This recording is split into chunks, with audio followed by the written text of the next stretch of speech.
বিসমিল্লাহির রহমানির রহিম। শিক্ষা জাতির মেরুদণ্ড। শিক্ষা মানুষকে সভ্য করে, সৃষ্টিশীল করে, আচরণে পরিবর্তন ঘটায়।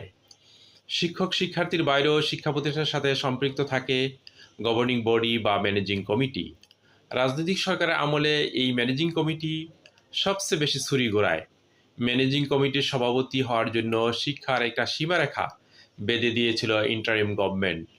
আজ তা উঠিয়ে দেওয়া হলো। যেসব বাজে বাজে কাজ দিয়ে বিএনপির যাত্রা শুরু, তার মধ্যে এটিও একটি। তাই শিক্ষা ব্যবস্থা আবারও মূর্খর কবলে পড়ার সম্ভাবনা বেড়ে গেল। এভাবে শিক্ষা ব্যবস্থাকে মেরুদণ্ডকে সোজা হতে দেয়নি কোনো রাজনৈতিক সরকার। এটি জাতির জন্য দুর্ভাগ্য, শিক্ষা ব্যবস্থার জন্য দুর্ভাগ্য, দেশের জন্য অশনির সংকেত। এই সিদ্ধান্ত সরকারের প্রতি তীব্র প্রতিবাদ জানাই। এই সিদ্ধান্ত প্রত্যাহারের জন্য সরকারের কাছে জোর দাবি জানাচ্ছি।